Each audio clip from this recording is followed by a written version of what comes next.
Hello,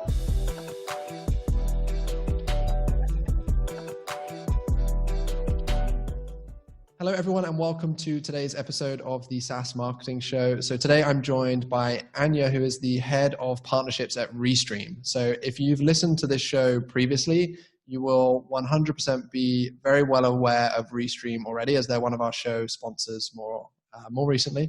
But if you're new here and this is the first time listening to this podcast, Restream is a live streaming platform that I use every single day at the moment, which allows everyone to broadcast live to 30 plus social networks at the same time, and is used to power, I believe, over 8 million live streams every month. It's used by people from everyone from gamers to SaaS companies to Fortune 500 businesses, even some celebrities.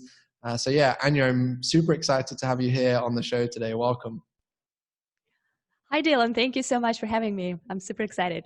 No problem. Yeah, so I'm really pleased to bring you on and interview you and talk about Restream, because everyone listening to this will have heard me talk about Restream a lot. Before each podcast, they'll have seen my live stream series that I'm doing every day on LinkedIn at the moment, and I've shared nice parts of the story about how that's happened and what that's looked like. But I think it's going to be really cool to hear a bit more about not just Restream's story, but more importantly, how you can make, how you guys are doing influencer marketing at the moment and how you can make influencer marketing work. And that's going to be our kind of core topic for today, because a lot of SaaS companies specifically, or a lot of people in marketing right now are thinking about, influencer marketing is a thing that everyone's talking about within B2C companies or direct to consumer businesses.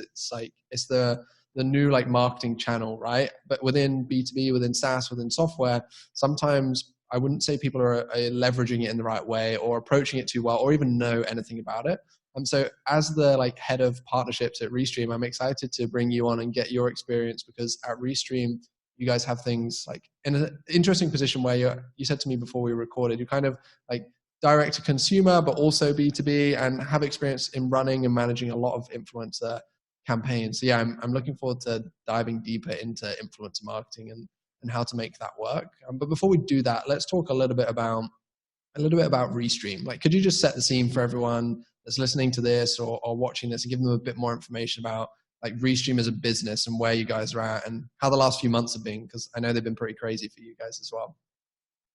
Yeah, absolutely. I can actually start with a little history on Restream, how it all started 5 years ago, because I personally find that story very inspiring and interesting. So Restream started in late 2014, early 2015, and it was founded by two very passionate entrepreneurs from Ukraine. They were actually living in a small town called Vinnytsia, and they saw the opportunity in live video. They saw that the future of content is live. And remember, that is before Mixer, before Facebook Live, before Instagram Live, before LinkedIn Live, of course, and a lot of other things that we currently take for granted as the platforms for going live and promoting yourself, your brand, your business.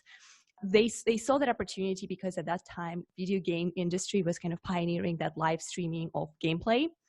And they decided to build this platform that allows people to stream to multiple destinations at the same time. So basically build that amplifier for people who are looking to grow their audience and reach more people and basically share their content with more eyeballs, so to say.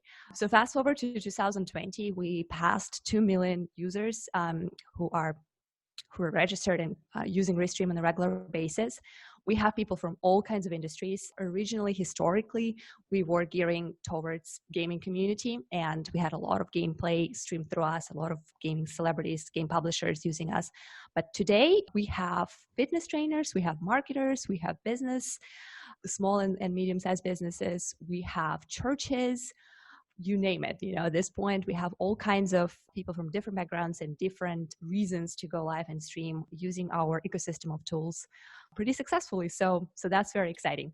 Yeah, that's awesome. Thank you for sharing that. And I think one thing that I've been talking a lot about recently on the podcast and on LinkedIn and everywhere else is that given the situation in the world over the last few months and how dramatically everything has changed, there's been this rise of SaaS companies, B2B businesses doing extra webinars, online events, etc., because they can't do in-person events. And one of the challenges that I've seen is that, and I've mentioned this a few times actually, is that so many of these businesses are just doing the same webinars as everybody else because they don't know what else to do, or they're just like going very few of them are even going live, but they're doing like a webinar where it's a sales pitch or a demo immediately and stuff like that. But actually there's such a huge opportunity to be utilizing live content within a SaaS business, within a B2B business, within any kind of businesses right now to really build deep and meaningful connections with the audience too. So you and I were talking before we hit record about how I've been like live streaming very frequently over the last few weeks, and it's been amazing in terms of like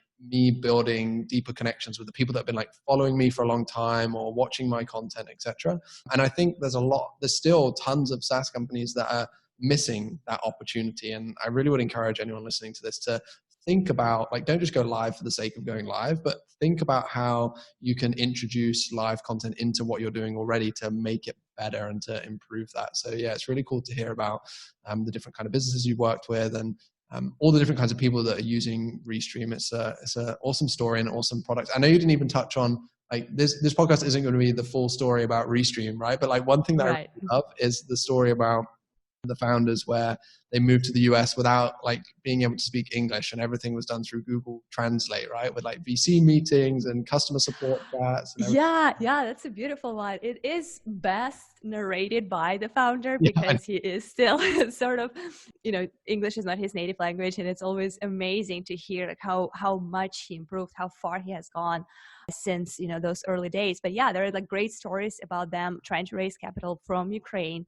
which is already a big challenge because let's face it, most of international, especially American venture funds and investors are much more eager to invest in someone who is based in the US versus somewhere far away, especially if that far away is some really, not United Kingdom, like some country that's maybe people are not even familiar with. And they were struggling with that because obviously English was an obstacle. But even with their customer service, like there was this barrier when first international users started to show up and reach out to our support with troubleshooting questions, onboarding.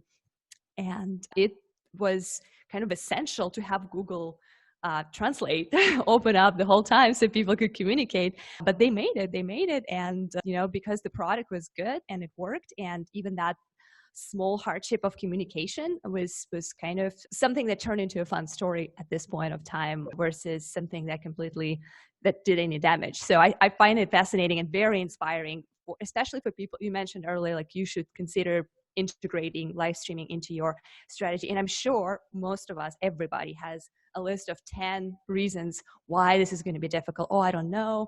Oh, I don't sound good. Or English is not my native language. Check it in right here. Obviously, the person with that same problem.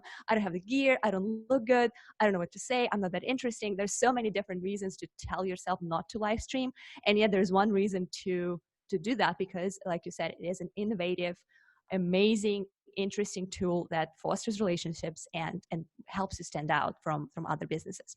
Yeah, for sure. Thank you. Like I'm so on board with like the live streaming thing, especially like I always knew that I was, but then when I really started pushing it actively myself over the last 15 days, I think it's been now, that what we've seen as a result has been like amazing for us too. So like, I'm like fully on board with this too. But let's talk about influencer marketing, because this is such a fascinating subject for me, because I'm speaking every single day with like CMOs and marketing leaders at SaaS companies and software companies. And like influencer marketing is something that comes into discussions, but I'm going to be honest with you, it's only really what I see, or my kind of opinion on this so far, is that the only marketing leaders within SaaS that I speak to that talk about influence marketing are the ones that are really like trying to innovate and push ahead. I think it's something that's still within SaaS specifically, or B2B, people are still maybe scared or just don't know how to approach this. So I'm hoping that today we'll be able to like help them out a little bit from your experience and clear some things up. So I've got in my notes that we're going to try and break down into kind of 4 core areas, but I know that we'll go off-piste a little bit within some of these too. But I want us to talk about identifying influencers, some talk about budgets and how we go about setting those. I know obviously budget is different for everyone and depends on so many variables, but I think we should touch on it. Talking about how you actually build out campaigns with those influencers, like what does that look like? And then more importantly, talking about your experience from ROI and measuring that, or what to measure, because it's not, as with any marketing activity, it's not always as straightforward as people think it is, as hey, I put X amount in, I get X amount back. There's so many other benefits and returns. So where would you like to get started? Like maybe we could give a quick overview as to what do you think about what influence marketing looks like for Restream at the moment? Because I know you guys do influence marketing for yourselves too. I think that might be a good kind of intro for people to get an idea of what influence marketing could look like at a software business. So yeah, maybe you could give an insight as to what it looks like at Restream currently. Yeah, absolutely. So it's very interesting. From my personal perspective, I started to work on influencer marketing and partnerships with Restream sort of recently, just several months ago. Prior to that, I was doing kind of the same thing, but for other Restream businesses. So I was helping game publishers and gaming companies to connect with our vast network of influencers and gaming streamers and help those game publishers to leverage the influencer marketing channel and those streamers in promotion of their games, in supporting their game releases and things like that. So that was kind of an interesting start for me, because I was using Restream as a tool to help other people leverage our network, right? So that was, okay, this person comes in and says, I need more streamers to play my game. And I would be trying to find the right guys, negotiate with them, and figure out how they could bring value to that publisher. So when the pandemic happened, the focus shifted big time, and we realized that we actually need to leverage those tools ourselves, and we need to engage the community, and we need to invest in influencer marketing ourselves in order to help people who are actively and proactively looking for live streaming solutions right now to learn about us and to see the benefits of multi-streaming using our solution.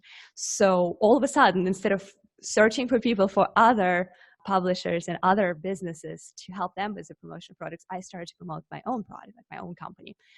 And that was an interesting transition. But where I am kind of right now is there are two types of influencers I'm looking for, right? So some people are engaged by me to create tutorial videos. So mainly I'm working with YouTubers and other content creators who can just make good video about how to stream to multiple platforms, why to stream to multiple platforms, and then some specific nitty-gritties of like, okay, so if you want to stream through Zoom, if you want to stream with guests and you want to invite people for a live show, those kind of things. And another thing is we are working with podcasts and live shows and basically allow them to talk about whatever they want. Like in your case, for example, you guys are talking about SaaS marketing, about advertising, but we empower you with our tools, and we basically sponsor you.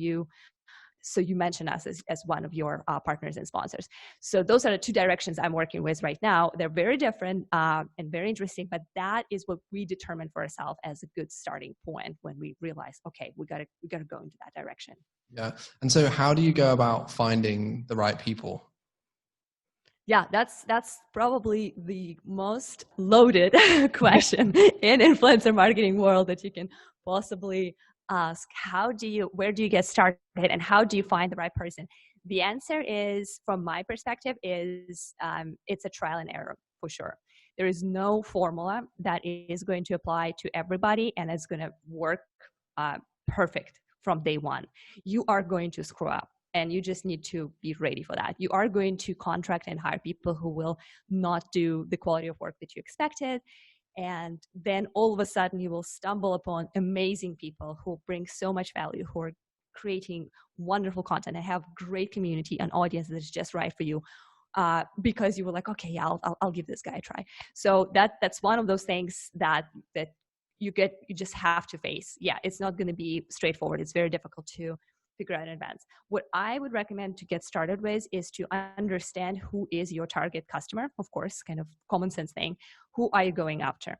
And for Restream, it's a very interesting problem to solve because we are at the same time a B2B company. So we could work with game publishers, we could work with marketing agencies, we could work with corporations like Cisco and Microsoft who would utilize us for their live streaming needs. And at the same time, we could work with individual content creators, a gamer who wants to stream their live stuff, a person who is building their personal brand, a live show, a career coach, like you name it, right?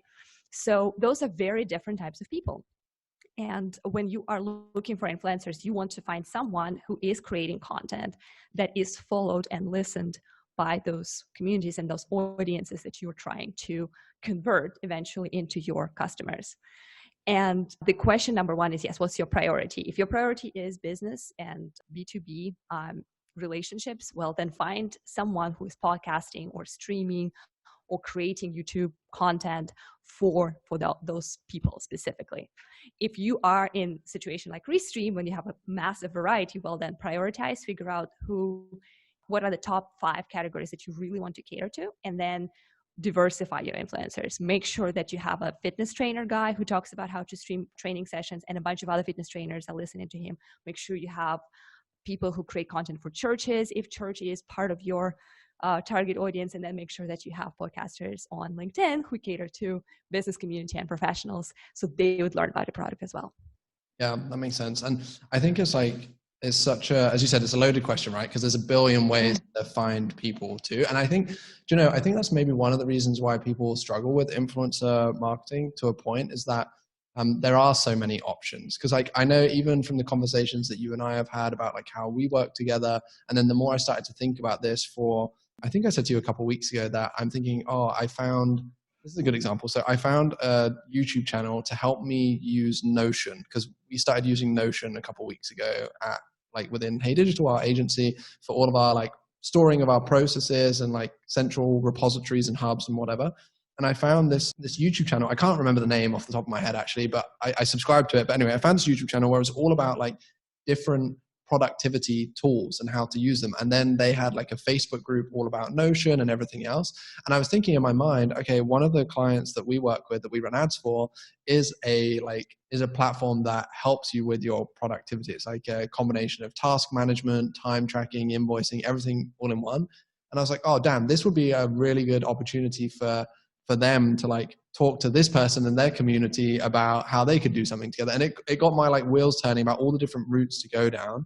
And then, like you said, there's podcasts, there's people doing live streams, so many angles. I think that's maybe a challenge for people getting started, is where do we begin when there are so many options, right? And I don't think it's something that we can even just solve just through talking through, because it's so unlimited and vast that you're not going to figure out until you test a few of these different routes. I want to talk a little bit though about, it's not necessarily directly measuring ROI just yet, because I want to get to that later, but I think this leans in kind of nicely, is when you're working with influencers or looking at influencers, I think a challenge that I would get from companies that we work with is, okay, how do everyone always wants to track ROI, right? Even from our paid ads campaigns, they're okay, how do we measure exactly how much revenue that's generated? But at the same time, people are aware of, okay, we can't always track absolutely everything, because we might have the impact of, for example, someone might listen to this podcast, they might see my live stream,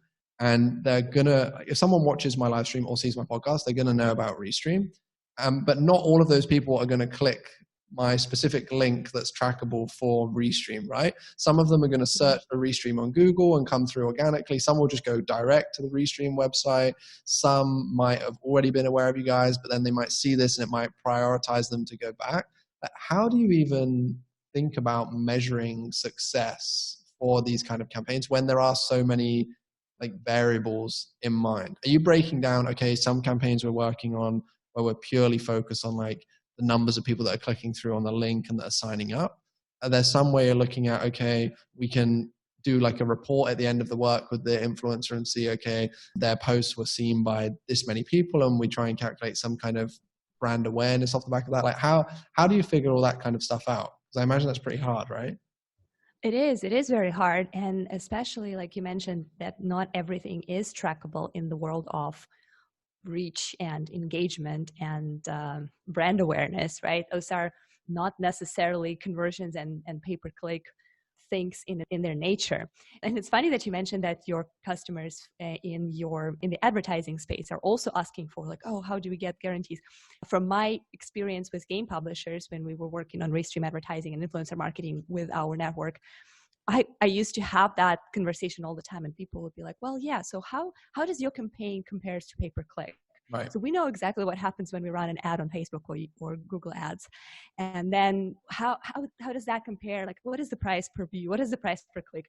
And it was always very interesting for me to tell them, well, yeah, I mean, it's a different type of advertising. It's a different type of engagement.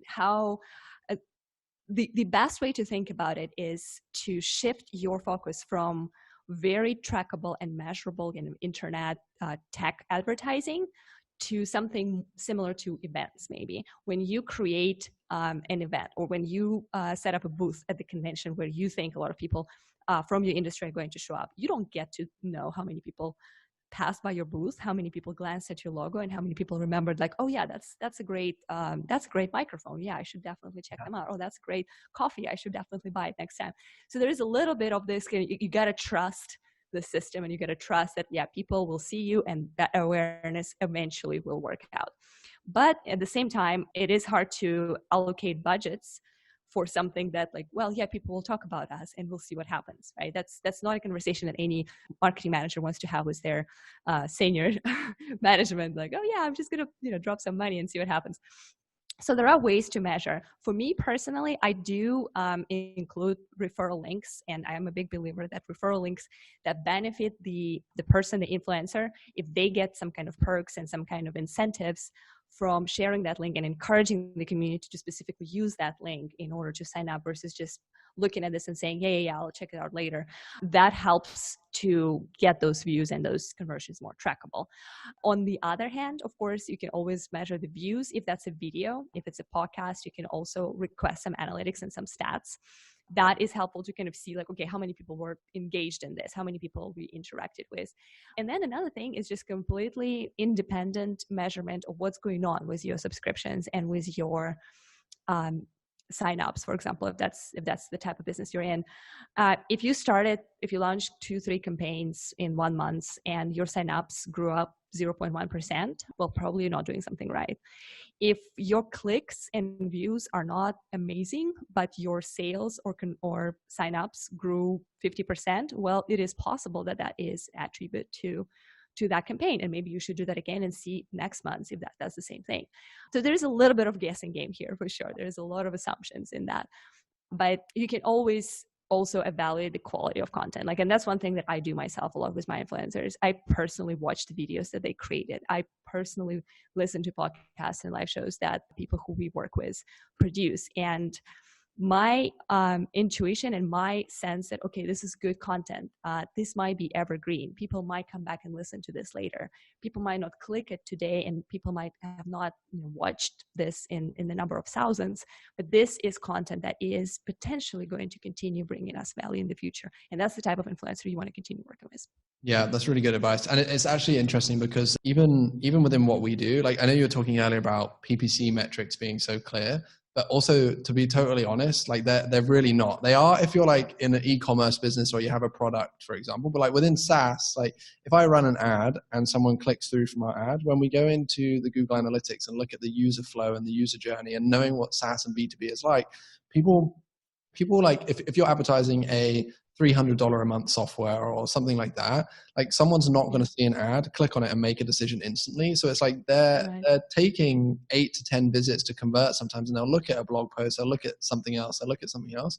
So it can be difficult to track that across anything. I think one thing that's super interesting to me with like influencer projects is I'm starting to see that I think even if the volumes, like for example, if you ran an influencer campaign at a SaaS business and you like saw the numbers and you're like slightly disappointed maybe because we didn't see a ton of clicks on the link that we shared with the influencer or whatever else, it's like there's so many other metrics to be thinking about and looking at. But I'm seeing that I think the people that are taking an interest in like streams or podcasts tend to be so much more engaged, or are so much more engaged than someone that just sees an ad on their newsfeed where they're seeing loads of ads all of the time. Because like for a perfect example is just before you and I jumped on this call, I received a message from someone on LinkedIn, and I'm actually I'm grabbing it up right now. It's this guy called Kartik.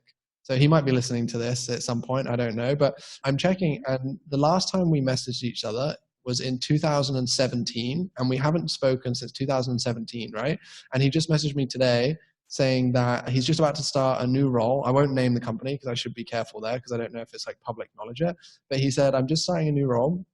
And he wanted to reach out because he's been really enjoying watching the LinkedIn live sessions. And it's like, I would never have even found out about that. How many other people are there like Kartik that are like watching those, right? That are then going to be hearing about, in this case, Restream, or in other people's cases, like other businesses. And it shows that those people are engaged viewers. And also, as you said earlier on, if someone is recommended something by someone that they trust or follow, that is worth so much more than an ad being served to them in a news feed, right? So it's like, I know it's challenging. I know that some people will be listening going like, it's still so challenging because I don't have any clear like black and white numbers. But I think just to iterate that to everyone, that you're never going to have 100% clear numbers for anything within the space, because how do you value brand and brand awareness as well? That's the other thing. It's like if there's like 20,000 people that have watched someone's content over the last 30 days or whatever, or however many hundreds or thousands have watched these videos, or whatever it might be, it's like there's a significant value on that as well, but you can never figure out exactly what that is down to the exact like dollar amount, So yeah, it's something that's fascinating for me. I'm sure you must have this conversation with people all of the time. So it's like, yeah, it's challenging. Yeah, I agree. I think marketing in general is not about guarantees at all. It is about trial. It is about being creative. It is about trying something different or doing things differently. So, and that's, I think, the beauty of that industry, and that's the beauty of that creative profession. No matter what you do, no matter how techy you get in marketing, you're still an explorer. You're still someone who is just trying and mixing things up and saying, okay, so if I do this and if I do that, what happens? And then sometimes you make conclusions based on your observations, and they might be wrong. Maybe that is not completely not what led to those conversions or those successful outcomes. So I think it's important to remember, when it comes to working with influencers, and especially when it comes to the context of live video, that the beauty of live video, aside from the authenticity aspect that you mentioned, you show up, you become vulnerable, because guess what? You can't edit these things out, you can polish them, you just have to run with the flow and deal with whatever happened while you expose yourself. But also it's interactive, and I am a firm believer that someone who saw a wonderful, perfectly made and perfectly designed ad will still have less connection with the brand and product, versus the person who showed up on a stream when someone was talking about this product and how to use it, and the whys behind it, like why you want to use this, asked their question, got that question answered, got highlighted, and actually called out like, hey Dylan, thanks for this question. This is a great comment. This is great value add. Let me show you what I think about this. Let me show you how I apply this in my day-to-day life and my work. And I believe that builds that relationship with a customer that will not only turn it into a person who will click and potentially pay, but turn it into someone who would be truly engaged and truly interested in trying a product and making it work. Yeah, that's super interesting, actually. So I know we could talk about this like for a very, very long time, but I want to like bear in mind people listening and how long they tend to listen for. But I do really want to ask you this. So you've worked with like, I don't know whether it's hundreds or thousands of like influencers and on influencer campaigns through the variety of different ways that you talked about earlier on. Maybe you could share what's like maybe one or two things that people should, I guess, like either look out for, or you would say working well for you at the moment within influence marketing? Because there's so many like niches within influence marketing, right? Like podcast hosts, live streams, like all these other things, like different types of content, instructional videos versus standard like sponsorships. Maybe you could share, like one thing to look out for and one thing that's working well for you at the moment. I think that would be really useful for everyone listening or watching to this. Yeah, absolutely. For one thing that's working well, and a very common mistake for a lot of people who are just kind of getting started with influencer marketing that I want to give a warning about, there is this misconception that the best influencer that you can potentially hire or interact with is the biggest influencer. So the guy with the biggest number of followers, with the biggest number of clicks and views on their YouTube channel and comments and whatnot on their piece of content is the guy. And a lot of people fall into that trap. And because of that, that market is so saturated and kind of exploding in terms of prices that you sometimes get from those big celebrity level YouTubers and content creators, because people just fall for that shiny thing, that millions of subs. And that's just such a beautiful thing for a lot of people, because they think that translates into subscriptions, that translates into conversions. And it is not at all. And that's my personal experience, and it's experience with a lot of other people that I worked with. Your best influencer is the one who gets your product, who genuinely enjoys and understands what you're trying to do, and who has the audience that cares about what he does. Not because he is big, not because he's a celebrity and he's famous, not because everyone else is following that person, but because I personally care about what this person has to say about gear for streaming, or about sound, or about software equipment that I could utilize to make my work more productive. And that is your best type of influencer. So that's definitely what worked for us in the past, when we would engage medium-sized and sometimes even micro influencers, get way better outcomes than when we would pay tens of thousands of dollars for some celebrity top level channels. And then, we would get a ton of views, we would get a ton of traction. And it's a really cool thing to throw in your Slack, Right. oh, look at this wonderful thing for your team. Like, oh, look who I signed up to promote Restream. Does not necessarily translate into relationships and conversions that you expected them to build for you. So that's one warning, and what worked for me thing at the same time. And the other part of the question, could you remind me, what was that? I think you kind of answered both of them, because it was like, what's the thing that's like working well for you at the moment, and something that people should be like wary of or think about and be careful with, and you kind of like combined it into two, and I think it because the size of influencer is a big one. Well, another thing to watch out for is most influencers who are confident that they can do the work for you and are genuinely interested in your product would not go crazy about pay me money right now in advance, and then maybe I'll start doing things for you. So that's basically a warning sign for me. Most of the time, I would prefer to talk to influencers who are already familiar with our product, and not be like, okay, if you pay me $1,000, I'll check out your thing. So that's not the kind of relationship you probably want. So someone who's already familiar, and then someone who is flexible in terms of, okay, well, let me give it a try. Let's do a month off and see how that goes. A person who is also aware that your product might not work with their audience and community, not because your product is bad or they are bad, it's just because it's not a good fit. So people who understand all those things and who are willing to work with you and willing to give the whole relationship a benefit of a doubt, generally much more kind of reasonable and end up being much more effective. Yeah, that's really good advice. Thank you so much for like sharing all of this stuff, because I feel like influence marketing is one thing that I like to think I understand, but there's still so much to learn. And I think we would be the same for like 90% of people who are listening to this. So hopefully this has given them a bit more of an insight as to, at least to get them to start thinking about how they can leverage it within their businesses. And hopefully listening to you and Restream's story and hearing me talk about it recently, hopefully it's going to encourage some of them to start doing, or at least testing with how they can integrate live content into their like day-to-day too. I've shared already on the live stream series a few examples of really good examples of live content that B2B businesses are doing and SaaS companies are doing. So I know that people listening to this will have heard of those already, but if anyone like listening wants some more thoughts or has any questions, they can just reach out to me directly. And I'm sure you'll be okay if someone has a question about influence marketing, for them to like connect with you too, right? Maybe on LinkedIn. Oh yeah, absolutely. Yeah, I definitely welcome everyone who has a question. How do I do it for me? Anyone who was listening to this and thinking like, oh, I can probably do that for you. I can probably, help to spread, Restream love into my community. Definitely hit me up. I'll be happy to chat. Awesome. Yeah, and I'll make sure I put your LinkedIn and everything in the show notes so that everyone will just see that in podcasts or wherever they're listening. Cool. I think that's a perfect time to wrap up. So Anya, thank you so much. It's been really fun. I appreciate it. And thanks for coming and sharing so much useful stuff with everyone listening. Great chat. Thanks for having me.